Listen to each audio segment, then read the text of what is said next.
자, 그런데 이제 앞에 보시면, 화면을 보시면, 우리가 이제 화면을 보시면, 많이 들었던 단어들이 앞에 쭉 나오고 있습니다. 성격, 흥미, 선호, 능력, 역량, 지능, 장점, 가치가 있어요. 제가 여러분께 게임을 하나 제안합니다. 지금 하나씩 던지는 단어에 대해서 나는 알고 있다라고 생각한다 하면 1점을 주시고요. 나는 이것을 설명할 수 있다라고 하면 2점을 주세요. 나는 이거 자체가 왜 나오는지 모르겠다면 0점을 주시면 돼요. 자, 그래서 총 몇 점이 나오는지 한번 해보세요. 성격. 나는 성격에 대해서 안다라고 하면 1점을 주시고요. 자기 성격이 아니고 이 성격이라는 것이 직업 상담할 때 어떠한 의미가 있는지를 안다 하면 1점을 주시고요. 이 성격이라는 것을 직업 상담할 때 왜 필요한지를 설명할 수 있다. 이 성격이 상담할 때 왜 필요한지를 설명할 수 있다라고 한다면 2점을 주시면 돼요. 자, 하셨죠? 성격. 두 번째요. 흥미. 성격과 흥미를 구분할 수 있어요? 그 정도가 되면 여러분들은 2점을 주셔도 돼요. 그냥 흥미라는 단어가 자체는 그냥 알겠어. 그럼 1점을 주시면 되고, 야, 흥미는 나는 생각해 본 적도 없고, 그게 왜 직업 상담할 때 중요한지 몰라 하면 0점을 주시면 돼요. 현재 여러분들의 직업 상담사로서의 지적 레벨을 한번 볼 수가 있습니다. 세 번째를 볼게요. 세 번째. 흥미, 선호. 그 다음에 선호. 흥미하고 선호 무슨 차이가 있을까? 선호. 네 번째. 능력이 직업 선택과 직업의 어떤 상담할 때 어떤 의미가 있고 이걸 어떻게 설명할 수 있을 것인가. 역량, 지능, 장점, 가치. 이게 다 달라요. 직업 상담사가 정말 프로페셔널한 전문 직업 상담사가 되고 싶다면 저 단어가 갖고 있는 의미, 저 단어가 각가지 어떻게 차별이 있는지를 얘기해야 돼요. 오늘 이 얘기를 다 할 수는 없어요. 다만 몇 가지만 얘기해 볼게요. 성격과 관련된 자기 이해를 도와주는 도구가 있죠. 어려워서 만든 게 있죠. 옛날부터 나온 게 그게 MBTI라는 거예요. 그렇죠? 그러면 우리가 선호도를 알기 위해서 또 만들어 놓은 자기 이해를 할 수 있는 도구가 있죠. 그게 홀랜드 검사 또는 스트롱 검사라고 하는 게 있어요. 우리가 직업 상담사가 되면 그것을 가장 많이 활용하게 되는 검사 도구입니다. 직업 가치관 검사도 있습니다. 이것은 TWA로 좀 이따 나올 수도 있겠죠. TWA 같은 이런 직업 적응 이론이라든지 또는 다양한 가치 검사들의 도구들이 있습니다. 내지는 역량, 지능 아까 얘기했던 다중지능 검사 있습니다. 굉장히 다양하죠. 이런 것들에 대해서 우리가 무슨 뜻인지도 모르고 저 도구를 내가 알고 있다고 해서 좋은 직업 상담사다라고 얘기할 수는 없어요. MBTI 자격증 따시면 돼요. MBTI 이런 교육하는 강사 양성 과정 가갖고 들으시면 강사까지 할 수 있는 자격을 부여받을 수 있습니다. 그거 있다고 해서 되는 게 아니에요. 이런 도구들은 너무 믿지도 너무 불신도 하지 않는, 즉 요리사에게 칼과 같은 거예요. 좋은 요리사는 이 음식 재료에 어떤 칼을 써야 될지 잘 알고 있죠. 그렇죠? 어떨 때는 굉장히 핀셋같이 아주 날카로운 칼을 쓸 수 있겠고, 어쩔 때는 무딘 칼로도 그냥 크게 널찍널찍하게 쓸 때는 무딘 칼을 쓸 수 있겠죠. 무자를 쓰는 칼하고 회 뜰 때 쓰는 칼하고 사시미 같은 칼은 굉장히 날카롭죠. 얇게 썰어야 되니까. 이게 뭐예요? 내담자가 굉장히 민감해요. 사시미 같은 칼을 갖다가 쓸 수 있는 거예요. 하지만 사시미가 없어. 그러면 내가 그와 관련해 유사할 수 있는 칼을 쓸 수 있는 거죠. 이게 직업 상담사의 내공이에요. 요리사라는 건 그런 내공이 있죠. 냉장고에 남아있는 오래된 재료만으로도 요리를 해낼 수 있는 것처럼 직업 상담사도 마찬가지죠. MBTI가 꼭 답은 아니에요. 스트롱 검사가 꼭 답은 아니에요. 또는 우리가 에너지의 근원으로 볼 수 있는 애니어그램이 꼭 답은 아니에요. 직업 상담사를 하게 되면 그러한 도구 검사에 대한 교육을 계속 받게 될 것이고 그런 걸 가지고 직업 상담사로서 일을 하게 될 겁니다. 하지만 그것은 우리에게 뭐다? 그냥 도구일 뿐이다. 그래서 이걸 약간 해볼게요. 이건 MBTI에서 많이 쓰는 건데 여러분들 이렇게 깍지 끼시면 어느 손 엄지가 위로 가요? 왼손 엄지가 위로 가시는 분도 있고 오른손 엄지가 위로 가시는 분도 있을 거예요. 중요한 건 이게 아니고요. 거꾸로 껴보세요. 이렇게 있던 거를 이렇게 껴보세요. 불편하심을 느끼신다면 이게 선호라는 거예요. 선호. 내가 선호하는 게 다른 거예요. 왼손은 엄지에 올라가면 우등생이고 오른손 엄지가 가면 열등생이고 이건 아니에요. 이게 더 좋고 나쁘다는 게 아니에요. 좋고 나쁨을 얘기하는 게 아니고 다름을 얘기하는 거예요. 그래서 직업 상담은 이 다양성에 대한 공부가 굉장히 중요하죠. 8장 항목에 이렇게 껴보시면. 그죠? 이렇게 끼는 사람도 있죠. 근데 거꾸로 껴보세요.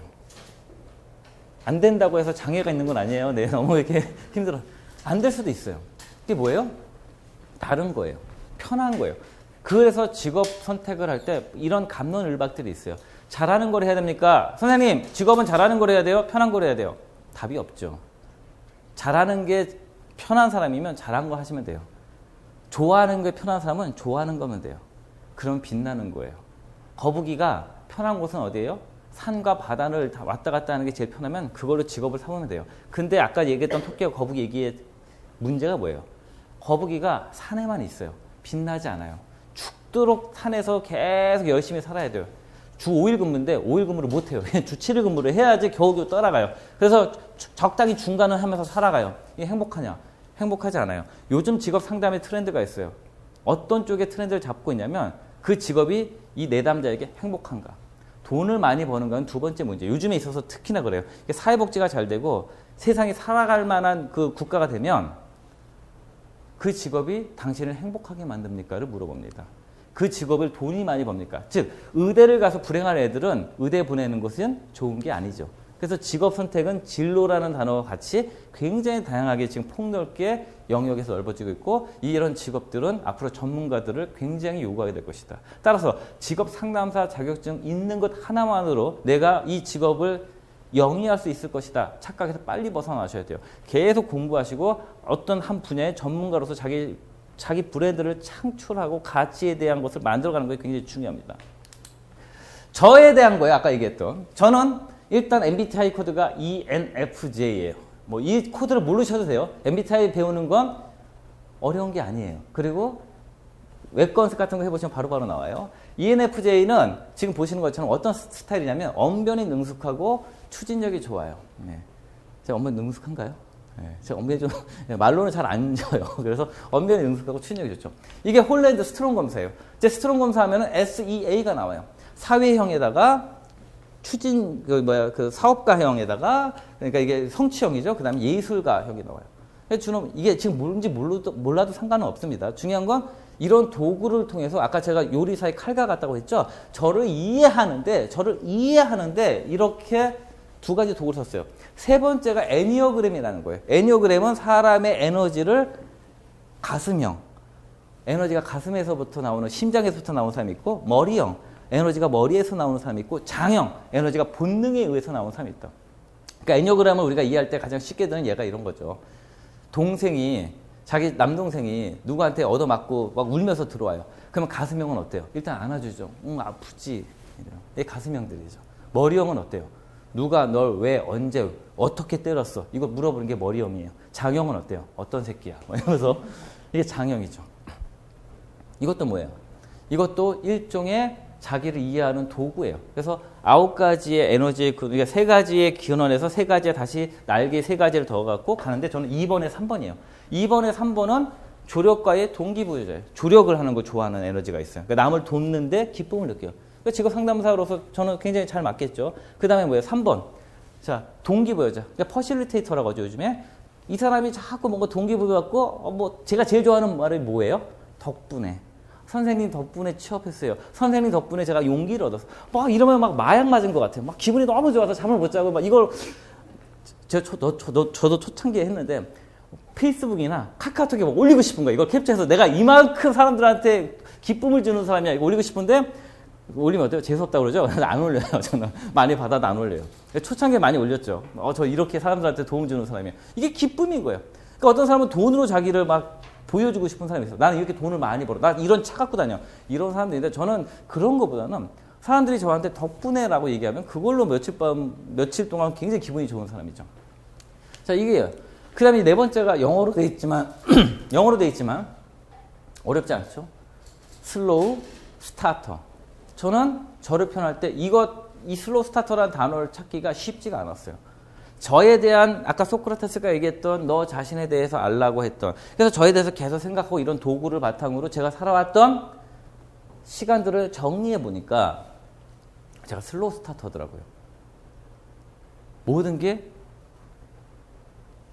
시간이 지나야지 어느 정도의 전문성을 갖고 있는 전문성을 갖게 되는 게 저예요. 그러니까 아주 쉬운 예를 들면 저에 대해서 전 초등학교 1, 2, 3, 4학년, 5학년 때까지 공부를 잘 못했어요. 6학년 때 반짝 잘해요. 중학교 1, 2학년 때 공부를 잘 못했어요. 중3 때 반짝 잘해요. 고1, 2 때 공부를 못했어요. 고3 때 반짝 잘해요. 대학교 1학년 때 제 학점이 제 별명이었는데 제가 1학년 때 학점이 1.23이에요. 별명이 1, 2, 3였어요. 그러다가 군대 갔다 와서 예비역 때 공부를 잘해요. 제가 지금 결혼을 해서 애가 있어요. 결혼해서 애를 하나 낳았어요. 5살 때까지, 큰애가 5살 때까지 둘째를 가질 생각이 없었어요. 근데 큰애가 5살이 되는 해에 둘째를 갖게 됐어요. 너무 첫째가 외로워 보여서. 근데 그 이후로 2명을 더 낳아요. 그래서 애가 4이에요. 슬로우 스타터죠. 저는 석사학위 받을 때 8년 만에 받았어요. 석사를 안 받을까 버팅기다가 나중에 학교에서 올해까지 학위를 안 받으면 제적이래요. 그래서 그때 제적되는 마지막 해에 석사학위를 받았어요. 그리고 박사를 들어가서 박사를 받은 다음에 그때 공부에 대한 재미를 느껴서 제가 박사 공부를 2번을 해요. 완전 슬로우 스타터 맞죠? 사람 사귀는 것도 그래요. 저는 사람하고 쉽게 처음 사귀는 게 좀 어려울 수 있어요. 근데 한번 사귀면 사귈 때까지 시간이 조금 걸린다 하더라도 한번 사귀면 굉장히 오래 사귀어요. 그러니까 사람은 급하게 친해지는 스타일은 아니에요. 슬로우 스타터죠. 공부도 뒤늦게, 애도 뒤늦게 줄줄이. 이게 저예요. 어떤 일을 배울 때도 처음에 되게 미숙해요. 하지만 제가 제 자신에 대해서 어떤 자존감을 유지할 수 있는 저만의 이해가 있어요. 지금 제가 어떤 일을 못한다 하더라도 저는 이런 저에 대한 믿음이 있어요. 지금 못해도 내가 슬로우 스타터니까 2년 정도 있다 보면 이 사람하고 지금 사이가 안 좋아도 그래도 오래 사귀다 보면 언젠간 좋아지겠지. 이런 믿음이 있어요. 그게 제 자존감을 유지하는 방법이에요. 나를 이해하고 있기 때문에 내가 지금 당장 못해도 지금 당장 성과가 나타나지 않는다 하더라도 저는 어떤 생각을 해요? 나는 슬로우 스타터니까 지금 못해도 괜찮아. 지금 공부 못해도 되고 지금 이 조직에서 인정받지 못하고 있어도 돼. 왜? 나는 언젠가 잘할 거니까. 또 하나 갑자기 생각났는데 제가 사회야구를 하거든요. 제가 사회야구를 올해 8년 차를 해요. 제가 7년 차까지 작년까지요 후보였어요. 올해 제가 저희 팀의 타율 2위예요. 2위. 그래서 주전이에요. 내년도 감독 후보예요.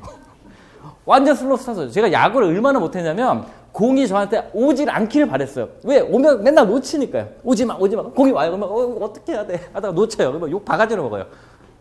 근데 지금은 사람들이 제가 오면 든든하다고 얘기해요. 제가 8년 동안 사회냐고 진짜 운동을 못하는데도 불구하고 슬로우 스타터라는 걸 알고 있기 때문에. 이게 왜 중요해요? 자기 이해를 하면 자존심이 아니고 자존감을 유지할 수 있어요. 그래, 나는 이런 사람, 내가 거북이야. 그래, 내가 산에선 찌질하지. 하지만 바다만 가봐. 너네 바다 구경 얘기해줄까? 내가 바닷속 얘기 좀 해줄까? 이게 자존감이고 이게 자기 강점이고요. 이게 선호고요. 이게 흥미예요. 근데 이런 것들을 모르고 살면 그냥 직장 다니면서 중간은 할 수 있겠지만 계속 행복하지 않아요. 그래서 직업 상담사는 이러한 이해를 바탕으로 굉장히 의미 있는 일을 하는 거고 이런 자기 이해를 하는 것이 쉬운 일은 아니에요. 나의 이 슬로우 스타터라는 것을 아는 거가 쉬운 일이 아니라는 거죠. 이런 도구는 여러분들이 직업 상담사 자격증을 안 갖고 있다 하더라도 누구나 배울 수 있어요. MBTI, 스트롱 검사 누구나 배울 수 있어요. 애니어그램 누구나 할 수 있습니다. 하나만 더 얘기할게요. 가치. 이거는 이제 TWA, 그러니까 Theory of Work Adjustment라고 해서 직업 적응 이론이라고 해요. 그러니까 그 나이스와 로키스트라고 하는 두 박사님께서 만든 건데 여러분 한번 해볼게요. 지금 여기 하나씩 보시면 자율성, 성취, 안정, 지위, 이타심, 안정감이 있어요. 이 6가지가 직업 선택할 때 중요한 가치, 직업을 적응하는 데 있어서 중요한 가치라고 해요. 여기서 제가 질문 드리고자 하는 건 뭐냐면 이 6가지를 아는 게 중요한 게 아니라 이 6가지 중에 나한테 가장 높은 가치를 선택할 수 있느냐는 질문이에요. 선택할 수 있으세요? 쉽지 않아요. 볼 때는 그래, 성취, 안정, 지위, 이타심 뭐 다 중요하죠. 직업의 중요한 요인 5가지 가치예요. 6가지 중요한 가치예요. 선택할 수 있으세요? 중요한 거예요. 이런 거를 해봐야지만이 내 이해가 돼요. 자기 자신 이해가 돼요. 이거 순위를 매겨보세요. 1위부터 6위까지. 시간이 없어서 제 것만 보여드릴게요. 제 순위를 보여드리면 저는 1위가 autonomy, 그러니까 자율성이에요. autonomy, 자율성. 저는 이게 제일 중요해요. 저는 타율적인 조직에 가면 어려워요. 그러니까 저는 이런 데가 어디예요? 타율적인 조직이 아무래도 군대 같은데. 그리고 딱 해야 될 것과 하지 말아야 할 게 정확히 있는데. 그래서 이게 쉽지 않죠. 그러니까 저는 그런 조직에, 그러니까 제가 지금 학교에서 강의를 하고 교육자로서 가는 게 자율성이 많이 보장된 직업 중에 하나잖아요. 그러니까 저는 저에 대한 이해를 바탕으로 저의 중요한 가치에 의해서 이 직업에 다가온 거죠. 두 번째가 중요한 게 성취예요. 아까 얘기했죠. 아까 홀랜드 검사할 때 저는 SEA 유형 코드를 갖고 있잖아요. 뭐예요? 사회형의, 진취형의, 예술형. 그러면서 제가 제일 좋아하는 거 아까 애니어그램도 얘기했었죠. 덕분에요. 선생님 덕분 이런 말을 너무 좋아한다고 그랬잖아요. 그래서 성취 이런 거 되게 좋아해요. 세 번째가 안정이에요. 네 번째가 제일 저한테 덜 중요한 게 안전감이에요. 그러니까 세큐리티라고 해서 별로 안정감. 그러니까 저는 그렇게 뭐 안전하지 않다고 해서 강의를 안 가거나 뭐 안전하지 않은 곳이라고 해서 뭐 특별히 제가 선호 비선호가 없어요. 이런 것들조차도 우리는 하지 않은 상태에서 진로와 직업 선택을 하고 있을지도 모르겠다. 그래서 이러한 이론들을 우리가 복합적으로 다양하게 아는 게 매우 중요하고 직업 상담사라는 것은 이런 걸 바탕으로 결국은 타인의 인생에 개입하는 거예요. 제가 무슨 단어를 썼어요? 개입이라는 단어를 썼어요. 우리는 남의 인생에 개입해요. 그래서 제 선배, 그 박사 선배님이 이런 말씀을 은퇴하실 때 하셨어요. 은퇴 변을 얘기하시잖아요. 은퇴 소감을 얘기하시는데 이제 더 이상 남의 인생에 개입하지 않아서 마음이 편합니다. 남의 인생에 개입할 때는 상당한 책임감이 따라야 되죠. 남의 인생에 개입할 때는 전문성이 있어야 되죠. 이런 전문성이 없으면 선무당이 사람을 잡아요. 그래서 이 직업 상담사라는 게 단순히 직업 상담사 자격증 하나만 가지고 우리가 해나갈 수 있는 직업은 아니다. 굉장히 꾸준한 자기 개발과 다양한 이해가 필요하다는 말씀을 드리고 싶습니다. 그럼 이제 이런 단어들을 제가 좀 말씀을 드리고자 합니다. 첫 번째, 결정, 불안. 요즘에 햄릿 증후군이라는 게 있어요. 햄릿, 죽느냐 사느냐 이것이 문제로다. 자, 명품을 사느냐 중저가를 사느냐 이것이 문제다. 루이빗 뭐를 살 것이냐 아니면 이거를 살 것이냐 뭐 굉장히 우리가 선택하죠. 이 차를 살 것인가 저 차를 살 것이냐. 진로도 똑같습니다. 그래서 지금 제가 계속 얘기해 드리는 게 지금 이해 못하셔도 언젠간 배우셔야 될 일이고 직상 자격증을 딴 이후에도 이러한 단어들에 대한 의미와 내담자와 이걸 연결시킬 수 있는 게 굉장히 중요해요. 진로 결정자, 진로 미결정자, 진로 결정자와 미결정자가 있는 것뿐만 아니라 뭐가 또 있냐면 무결정자가 있어요. 그럼 내담자를 만나면 이 사람이 진로 결정을 한 사람이네? 아, 진로를 아직 미결정, 아직 어디 갈지 고민하고 있고 직업에 대해서 뭔가 고민하고 있네? 어떤 사람은 무결정. 그 자체를 아예 놓여있지도 않은 제3의 유형도 있다는 거죠. decide, indecide, undecide. 뭐 이렇게 우리가 영어로 한다면 이렇게 할 수 있어요. 그러니까 이런 것들에 대해서도 직업 상담할 때 매우 중요하겠죠. 또 두 번째가 뭐가 있냐면 효능적 진로 불안이 있어요. 그러니까 효능이라는 것은 그러니까 efficacy라고 하는데 우리가 보통 진로 효능감, 그러니까 자아 효능감 있고 자아 존중감 있고요. 자존감이 있어요. 자존심이 있어요. 이게 세 개가 달라요. 이게 이제 우리가 다 이런 걸 배우는 거 어디서 배워요? 심리학 배경으로 배우는 거예요. 자존심은 뭐예요? 나를 지키려고 하는 마음이에요.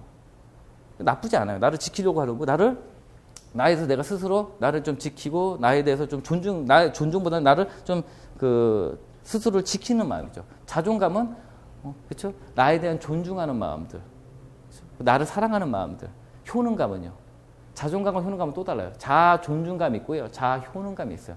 셀프 이스팀이 자아 존중감이고 셀프 에피커시 하면 자아 효능감이에요. 효능감은 또 뭐예요? 뭐 제가 오늘 그런 얘기까지 다 할 수는 필요까지는 없지만 잠깐만 말씀드리면 효능감은 자기를 존중하는 것과 다르게 어떤 업무를 할 때 그 목표, 그 업무 과업 수행에 대한 자기 기대 수준이에요. 그러니까 이거 잘할 수 있을 것 같아요. 네, 저는 이거 잘할 수 있을 것 같아요. 이 효능감이 높은 애들이죠. 이런 것들. 근데 어떤 사람은 이 직업을 할 수 있을 것 같아요. 연봉이 5,200이고요. 이런 일을 하는 거예요. 그래요? 전 못할 것 같아요. 효능감이 떨어지는 친구들이 있어요. 할 수 있음에도 불구하고. 자존감은 높은데 효능감이 떨어지는 사람도 있고요. 자존감은 낮은데 효능감은 높은 사람도 있을 수 있죠. 뭐 있을 수 있어요. 항상 있을 수는 있어요. 그래서 이런 것들을 우리가 내담자를 만났을 때 마치 의사가 진단하는 것처럼 이분이 자존감이 좀 낮은 상태구나. 이분이 효능감이 좀 떨어지는 상태구나. 이런 것들에 대한 이해가 굉장히 중요하다는 거죠. 저는 사실 이게 아까 말했던 요 두 가지는요. 사실 심리학 배경이에요. 교육 심리학이든 상담 심리학이든 다 배우게 돼요. 직업 심리학이든 뭐 다 심리학 배경에서 배우게 돼요. 이거예요. 물론 이것도 직업 상담이나 이런 데서 배우게 되지만 우리가 실질적으로 진짜 우리 스스로 자율적 학습을 하기 위해서 제일 중요한 건 직업 정보예요. 제일 많이 부족한 게 뭐냐면 직업 정보가 없어요. 구직자가. 어디에 중소기업 가라고 하죠. 눈높이 낮추러 가죠. 어디 중소기업 가면 좋아요. 어디 눈높이 낮춰서 가야 돼요. 한없이 낮춰야 돼요. 내담자도 모르면 상담자라도 알고 있어야 되잖아요. 상담자조차도 정보가 없어요. 워크넷 가라고 해요. 내담자도 워크넷은 알아요. 자코리아나 사람인이나 이런 취업 포털 가라고 그래요. 내담자도 알아요. 당신을 찾아온 이유는 내가 웹서핑을 못해서 온 게 아니고 좀 이 많은 것 중에 골라주라는 거죠. 부동산 중개업자 왜 찾아가세요? 네이버 부동산이나 다음 부동산 있잖아요. 왜 찾아가세요? 좀 좁혀달라고 가는 거 아니에요? 야, 이 동네에 좀 괜찮은, 좀 저가, 야, 내가 2억밖에 없는데 전세를 살아야 되거든. 좀 좁아. 정보 가까운데 좋은 거, 좀 너한테 좀 뜨거운 정보 있잖아. 직업 상담 다 똑같아요. 근데 우리가 어쩔 때는 그 정보 제공자로서 역할이 굉장히 중요함에도 불구하고 정보를 제공 못하는 경우가 있어요. 이게 제가 했던 직업 정보 부족이에요. 이런 걸 계속 뭘로 통해서 공부해야 돼요? 신문을 보셔야 돼요. 그리고 어떻게 해야 돼요? 네트워크 하셔야 돼요. 계속 네트워크 하셔야 돼요. 아, 나 혼자 이걸 다 어떻게 알아요? 아, 이 사람이, 이분이 만약에 기자 출신이야. 그럼, 미디어 분야에 대해서 좀 알려주세요. 아, 저분은 뭐 예를 들어서 식품업계에 계셔서 식품업계 좀 알려주세요. 저는 직업 상담사나 직업 상담을 잘하기 위해서 병적인 게 있어요. 어떤 종사자가 있으면 그 종사자들에게 계속 질문해요. 나중에 저한테 화낼 때도 있어요. 기자세요? 기자 아닌데요? 근데 이렇게 꼬치꼬치 캐물으세요? 전 그런 오해를 받으면서도 계속 물어봐요. 그게 네트워크예요. 직업 상담사가 단순히 자격증 하나만으로 모든 직업을 영위할 수 있다. 그리고 그것을 계속할 수 있다는 것은 조금은 앞으로 직업 상담사 시장에서는 좀 어려울 수 있을 겁니다. 네 번째 있죠. 스킬. 이게 또 굉장히 많이 이루어지는 것들이죠. 뭘 제일 많이 해요? 입사지원서 작성법, 면접 스킬, 이미지 메이킹. 자, 남자는요. 자, 남자, 여자분 뒤꿈치 붙이시고요. 자, 뒤꿈치 붙이시고. 남자는 10시 10분 정도로 앞코를 벌리시고, 여자분은 11시 5분을 하고, 여자분 인사하실 때는 남자 여우예요. 여자는 우측선 위로 가서, 자, 자기 단전에 넣으시고요. 자, 요렇게 되셔도 안 되고, 요렇게 되셔도 안 돼요. 자, 차렷 경례하면 목으로 인사하는 게 아니라 허리로 인사해서, 안녕하십니까? 안녕하십니까? 이렇게 인사하죠. 자기소개 작성법, 샘플 막 보여주고, 자, 이렇게 쓰는 거예요. 자, 두 가식을 잡아야 돼요. 첫 문장이 중요해요. 저도 그렇게 강의해요. 그런데 이건 누구나 할 수 있어요.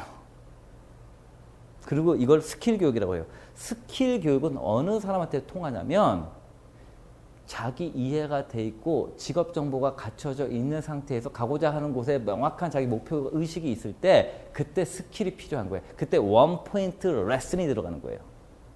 뭐예요? 영어를 우리가 잘하게 됐어요. 영어를 잘하게 되면 그 다음에 프레젠테이션, 영어 프레젠테이션 스킬을 가르쳐요. 프레젠테이션 스킬이라는 게 뭐예요? 프레젠테이션을 기본적으로 할 수 있는 기본적인 그 프레젠테이션 분야에 대한 지식이 있어야지 스킬이 필요하잖아요.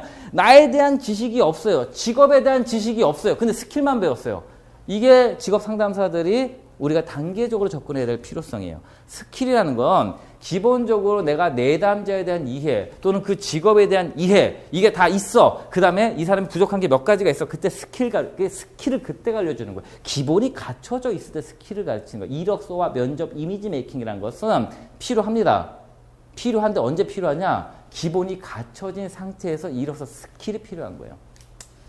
자, 그러면 이제 우리가 이런 걸 바탕으로 뭘 해나가야 되는가 말씀을 좀 드리고자 합니다. 중요한 건 전략을 짜야 돼요. 지금 제가 이제 페이지에 보여드리는 게 뭐냐면 잡코리아에서 설문조사했어요. 구직자를 대상으로.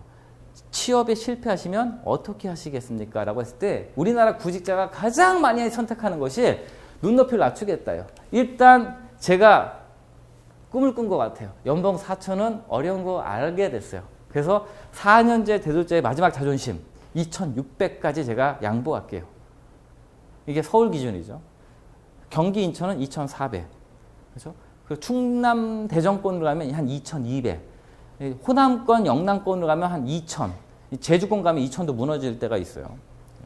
이런 거죠.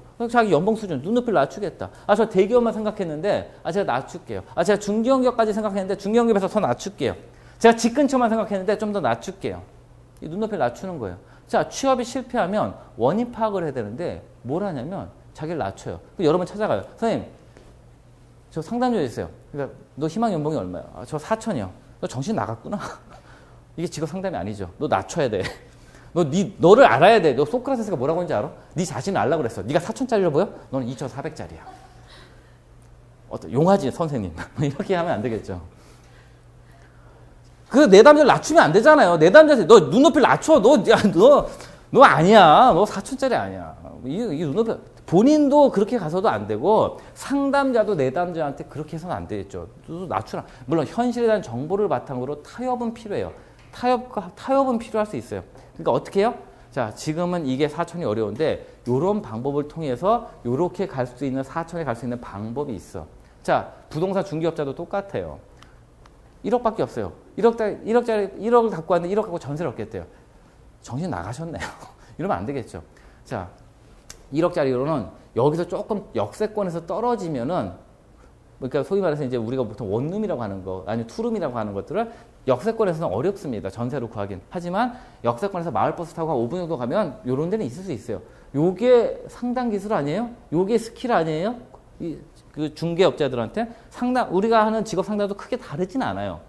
내담자 갔을 때 정신 차리라고 얘기하시는 것도 가끔 필요하지만 그렇게 하면 안 되고 내담자를 낮추는 게 아니죠. 내담자를 올려주고 자기를 아까 얘기했죠. 자기를 이해시키고 자기에 대한 상황을 정확히 파악하게끔. 두 번째가 제일 많이 나온 게 취업에 실패하면 학원을 다녀야 돼요. 이러니까 이제 다 어디로 가요? 영어, 토익이나 토스나 오픽 같은 거 학원 다니죠. 또는 노량진으로 가죠. 그냥 공무원 할래요. 왜 취업이 어려운지 아세요? 공무원은요, 시험 과목이 정해져 있잖아요. 뭘 해야 될지가 분명해요. 공무원은요. 근데 취업은 뭘 해야 될지가 분명하지가 않아요. 아니, 얘네가 토익이 950점만 넘으면 100% 합격시킨다. 미치듯이 하겠죠. 얼굴만 이쁘면 하겠다. 얼굴 고치겠죠. 어떻게 했든. 그렇죠? 근데 취업은 공무원 시험과 다르게 공무원은 시험 과목이 정해져 있고 그것만 열심히 해서 점수만 넘어가면 할 수 있죠.